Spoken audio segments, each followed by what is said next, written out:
Hi hello नमस्कार। तर माझ्या आजच्या ह्या नवीन ब्लॉगमध्ये तुमच्या सर्वांचं मी मनापासून स्वागत करते।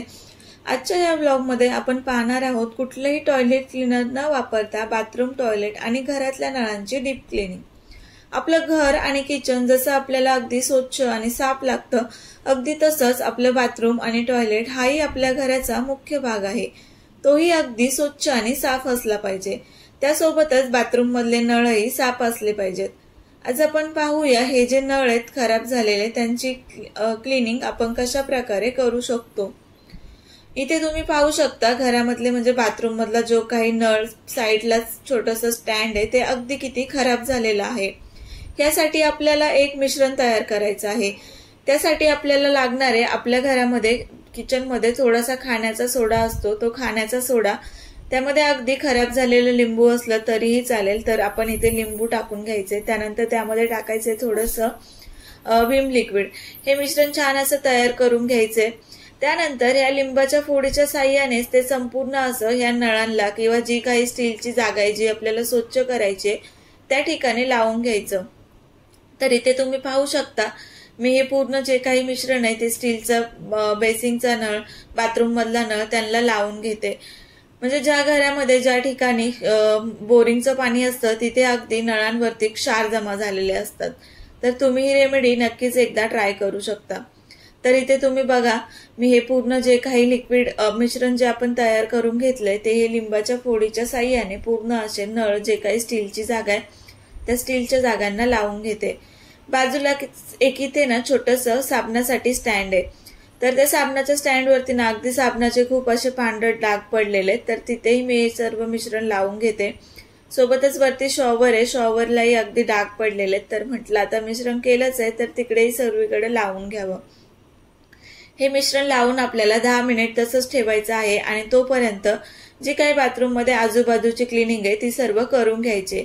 इथे ब्रश वगैरे ठेवण्यासाठी एक छोटंसं प्लास्टिकचा बॉक्स आहे, तोही खराब झालेला, तो मी काढून घेतला।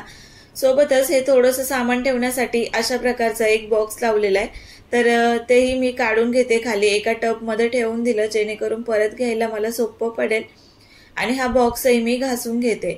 हा बॉक्स तर काही मला खाली उतरवता आला नाही कारण तो तिथे बांधलेलाही होता, तो मला परत म्हणजे तसा सेट करता आला नसता, त्यामुळे मी तो बॉक्स इथेच घासून घेतला। सोबतच आजूबाजूची जी काही स्टाईल आहे ती अशा प्रकारे आपण घासून घ्यायची। तर हा बॉक्स मी घासून घेतला आणि त्यानंतर वॉशही करून घेतला।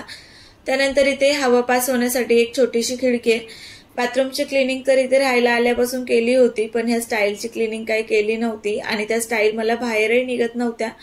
मग मी म्हटलं तिथेच उभं राहून म्हणजे फक्त पुसून घ्याव्यात।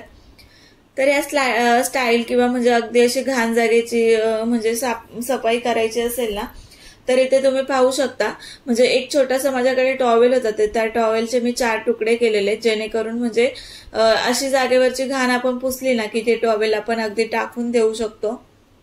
तर अशी म्हणजे जास्त धूळ असलेल्या जागेची क्लिनिंग जर करायची असेल तर आपण अशा प्रकारचे टॉवेल तिथे वापरू शकतो, जे की म्हणजे नंतर वॉश करूनही अगदी स्वच्छ म्हणजे निघणारे नसतात, तर आपण नंतर ते असे टाकून देऊ शकतो।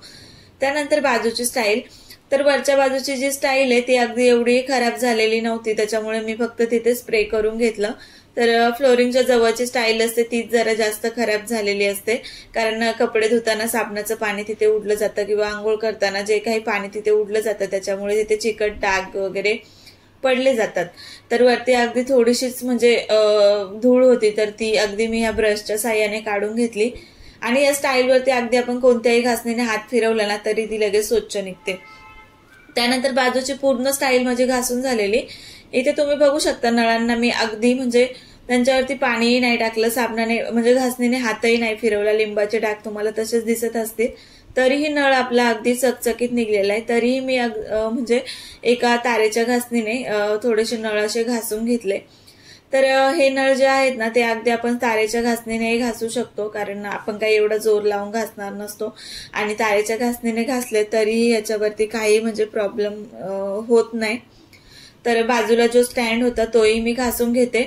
तर नळ तर अगदी स्वच्छ निघला होता, पण हा जो स्टँड आहे ह्या घासण्यासाठीच थोडासा वेळ लागला, कारण ते साबणाचे डाग होते ना ते जरा म्हणजे जास्त कडक झालेले। तर यासाठी तुम्ही याच्यामध्ये पाणी ठेवून अगोदर थोडंसं भिजून घालू शकता जर तुमच्याकडे असा प्रॉब्लेम असेल तर नळ आणि जी काही आजूबाजूची स्टाईल होती ना ती अगदी मी अशा प्रकारे धुवून घेते। तर इथे तुम्ही बघू शकता नळ ना खरंच चकचकीत झालेले आहेत। तर तुमच्याकडेही म्हणजे असं क्षारयुक्त पाणी असेल ना तर म्हणजे त्या क्षारच्या पाण्याने ना खरंच नळांवरती खूप असे सिमेंट सारखे डाग पडले जातात। तर ते घालवण्यासाठी तुम्ही हे नक्कीच ट्राय करू शकता। जसं की मी हे महिन्यामधून एकदा करणार आहे, मीही हे पहिल्यांदाच रेमेडी ट्राय करते, पण त्याचा इफेक्ट लगेचच खूप म्हणजे लवकर दिसून आला आणि अगदी काही क्षणामध्येच हे नळ खूप असे क्लीन झालेले आहेत। तर तुम्हाला असं स्वच्छ करायचं असेल तर तुम्ही वापरू शकता।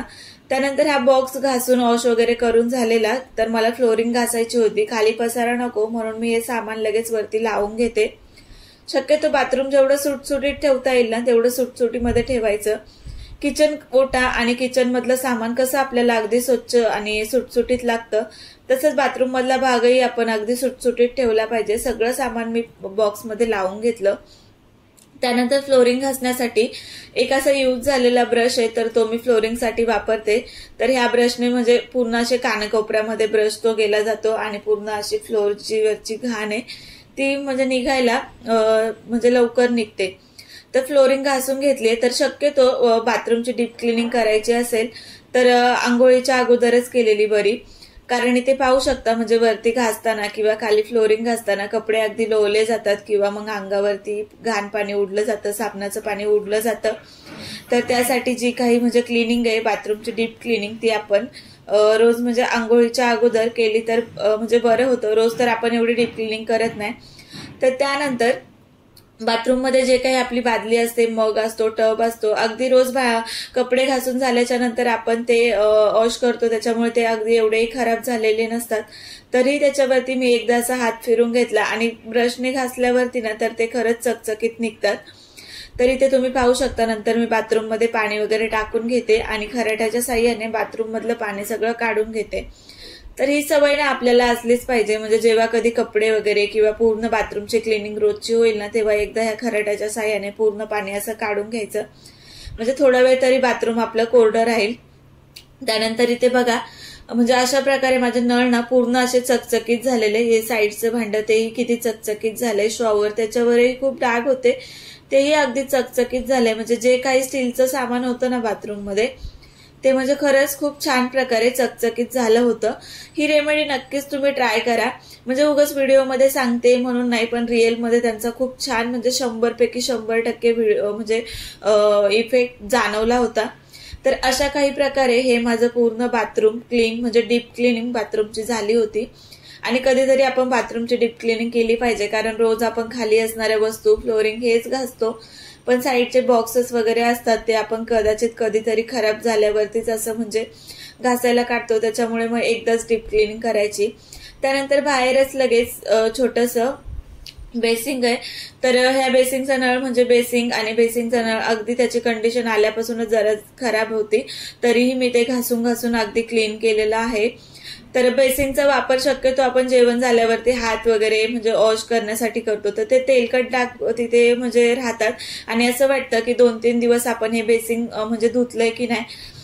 तर हा बेसिंग माझा थोडासा छोटा आहे, त्याच्यामुळे मी काय करत असते सकाळी ज्यावेळेस मला लादी पुसायची असते तर लादी पुसायच्या अगोदरच हा बेसिंग मी धुवून घेते, जेणेकरून तुम्ही इथे पाहू शकता की धुताना पाणी लगेच खाली पडलं जातंय। तर म्हणजे ते पाणी पुसण्याचा मला परत म्हणजे ताप पडणार नाही, त्याच्यासाठी मग लादी पुसायच्या अगोदरच मी ते बेसिंग वॉश करून घेत असते। हा नळ म्हणजे जेवढा पाहिजे तेवढा काही क्लीन निघलेला नाहीये, म्हणजे क्लीन तर झालेला आहे तो, त्याच्यावरचे जे काही डाग आहे ते पहिल्यापासूनच आहेत, ते निघलेले नाहीये। त्याच्यानंतर टॉयलेटची क्लिनिंग करूया। टॉयलेटची फ्लोरिंग अगदी छान आहे, त्याच्यामुळे मी तुम्हाला दाखवणार नाही, कारण अगदी मी ती रोज साफ करते, त्याच्यामुळे तिथे म्हणजे काही जास्त घाण नाहीच आहे। तर वरती आपल्याकडे एक असा फ्लशचा बॉक्स असतो आणि सोबतच वरती एक खिडकी असते, त्यावरती थोडंसं सामान असतं, तर ती तुम्हाला मी वॉश करून म्हणजे सगळं पूर्ण क्लीन करून दाखवणार आहे।